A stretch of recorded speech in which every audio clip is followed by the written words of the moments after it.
সময় গ্রামে যখন সবাই নিজের কাজে ব্যস্ত ছিল, গ্রামের মাঝামাঝি একটা মূর্তি ছিল। তাদের পূর্বপুরুষদের সময় থেকে পুজো করে আসা জঙ্গলের দেবী ত্রিকুটা ছিলেন।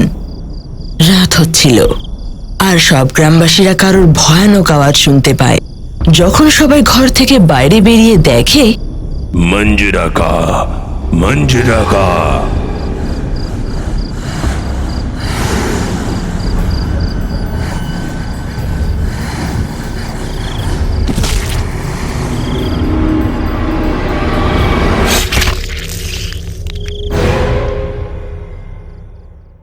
কয়েক বছর পর একদিন, বাবা, তুমি বলেছিলে দীপাবলির সময় দিদার বাড়ি মহুয়া যাব। হ্যাঁ মা, আমরা কালকেই যাব। কিন্তু তোমার এসব মনে আছে তো যা বলেছিলাম? গ্রামে ঢোকার থেকে গ্রামের সীমা পার করা অবধি তুমি একটা শব্দও বলতে পারবে না। এইটা ওদের গ্রামের নিয়ম। অমাবস্যার পরের দিনে আমরা বাড়িতে আবার ফিরে আসব। আমি যেমন বলবো তেমনই করবে। ঠিক আছে বাবা, আমি একটা কথাও বলবো না। রাত্রে গ্রামবাসীরা ফুল ফল নিয়ে গ্রামের মাঝামাঝি ত্রিকুটা মূর্তির কাছে আসে। অনিতা আর সোমেশও আসে। মাঝরাতে সবাই ত্রিকুটার মূর্তিতে ফুল দিয়ে পুজো করে আর মন্ত্র পড়ে। ওদিকে গ্রামের সীমানাতে ভূতেরা হাওয়ায় উড়তে উড়তে হাসতে লাগে।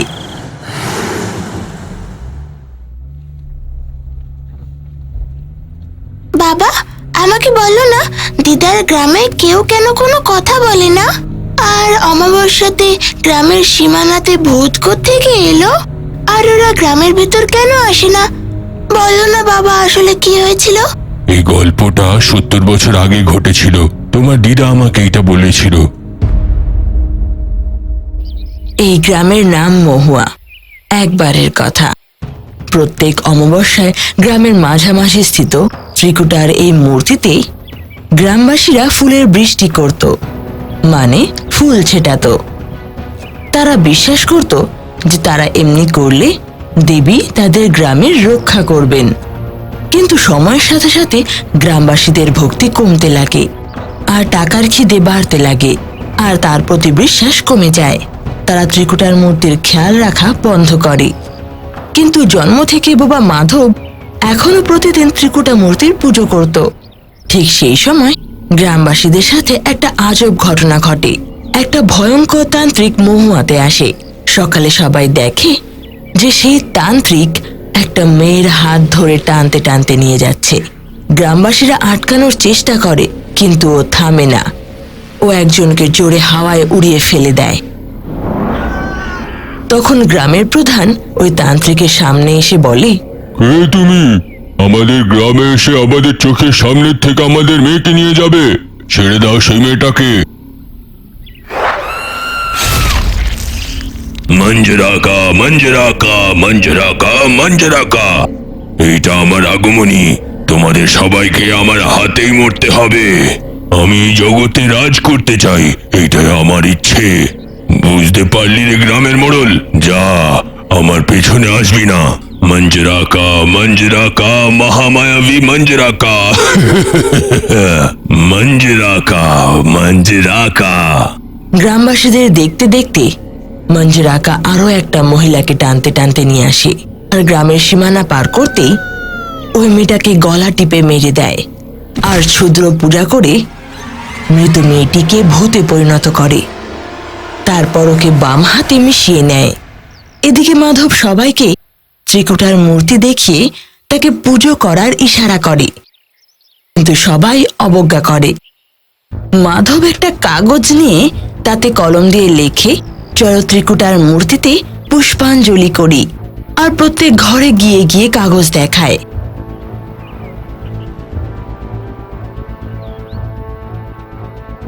কিন্তু সবাই ওর মুখের ওপর দরজা বন্ধ করে দেয়।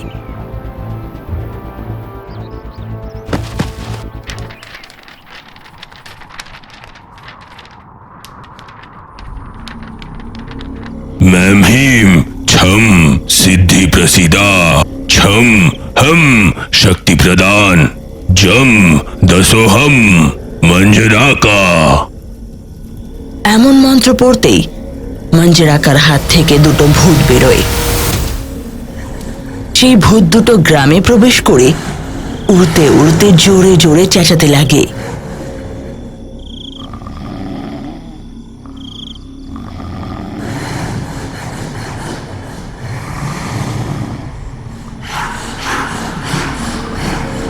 আর একটা গ্রামের লোককে ধরে নিয়ে যায়।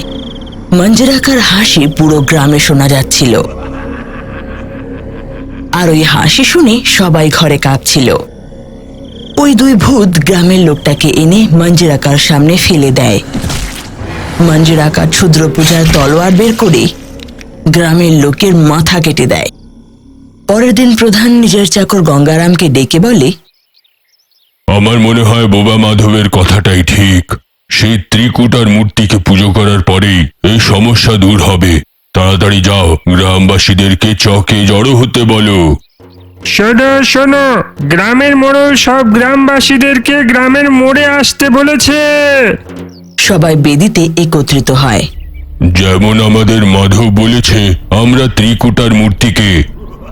গ্রামের প্রধানের কথার সময় সীমানা থেকে তান্ত্রিকের হাসি শোনা যায়। এতে সবাই ভয় পেয়ে যায়। ভয় পাবেন না, কথাটা শুনুন। আরে ওই মোড়ল, সবাই শোনো রে, আগামী অমাবস্যা অবধি 100 লোককে মেরে ফেলবো, আর তারপরের অমাবস্যা অবধি সকলকেই মেরে ফেলবো।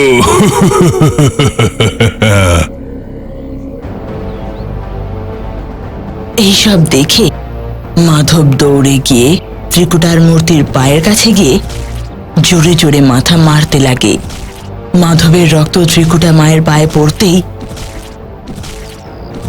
মাধব ওঠো, ত্রিটিকা নামের মন্ত্র জপ করলেই আমি স্বয়ং এসে তান্ত্রিকের বধ করব আর সফলতা লাভ করব। জয় চিরঞ্জীবী। মাধব ওঠে আর ভাবতে লাগে, তখন ওর পাশের গ্রামে থাকা দৈব শক্তি ধারণকারী মহিলার কথা মনে পড়ে। তখন ও দৌড়ে তার কাছে যায়। ও একটা কাগজে সব বিস্তারপূর্বক লিখে বুড়ি কাকিকে দেখায়। তান্ত্রিকের হাত থেকে গ্রামবাসীদের উদ্ধার এবং ত্রিকুটার মন্ত্রের ব্যাপারে সব। জয় বেতাল, ওই মন্দ বুদ্ধির তান্ত্রিকের হত্যা করতে হবে তো। ওই মন্দিরে হলুদ কাপড় পরে তালপত্রের মন্ত্র পড়ো, আর অমাবস্যার রাতে সেই মন্ত্র পড়লেই সেই তান্ত্রিকের মৃত্যু হবে। যে বুড়ি কাকি মাধবের কানে মন্ত্র পাঠ করে, অমনি জোরে হাওয়া বইতে লাগে, আর ওই হাওয়ার কারণে বাসা থেকে পাখিরা চেঁচিয়ে উড়তে লাগে। গ্রামের সব গাছ দুলতে লাগে, আর সব ফুল উড়ে ত্রিকুটার মূর্তিতে পড়ে। ওদিকে ক্ষুদ্র পূজায় লীন মঞ্জুকারা নিজের চোখ খোলে। কিছু তো হচ্ছে, একটা বিপদ আসতে চলেছে, কিন্তু এত বড় মহান তান্ত্রিককে আটকানোর ক্ষমতা কার মধ্যে আছে?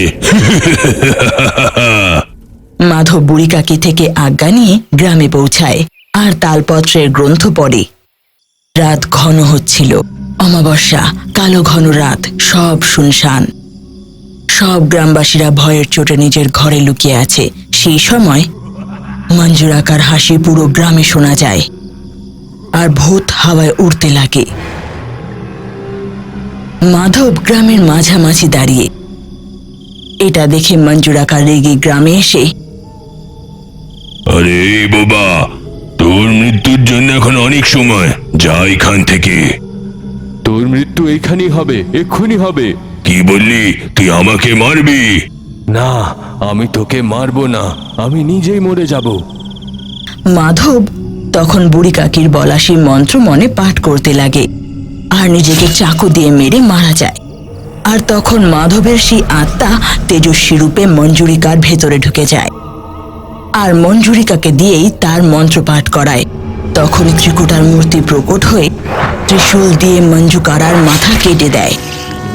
তখনই সব ভূত গ্রামের সীমা থেকে উড়ে যায়, আর এই সব কিছু গ্রামবাসীরা ঘরের জানলা দিয়ে দেখতে পায়। ও, তাহলে সেই তান্ত্রিক মঞ্জুকারার মৃত্যু হয়ে গিয়েছিল। তাহলে তাহলে কেন গ্রামবাসীরা এখনো কথা বলে না? গ্রামবাসীরা এটাই নিয়ে লজ্জিত যে একটা বোবার মতন সাহস ওদের মধ্যে নেই। ওদের কারণে সেই বোবার প্রাণ গেল। দুঃখিত হয়ে নিজেদের সাজা দিল যে ওরা চুপ থাকবে, শুধু অমাবস্যার দিনে কিছুক্ষণের জন্য মন্ত্র পড়ে। মাধব ভীষণ মহান বাবা। হ্যাঁ মা। আচ্ছা মা, তুমি পুরো গল্পটা শুনলে, কিন্তু তোমার কোনো সন্দেহ হলো না? সন্দেহ? হ্যাঁ বাবা, আসলে মহান তান্ত্রিক মঞ্জুরাকা এসব কেন করছে? বলেছিলাম না, পৃথিবীটাকে জয় করার জন্যে। তারপর তারপর আর কি, কাহিনী শেষ? না, মঞ্জিকার একটা মহান তান্ত্রিক। তান্ত্রিক কোনোদিন মরে না। মঞ্জিকারার গল্প এখন শুরু হলো।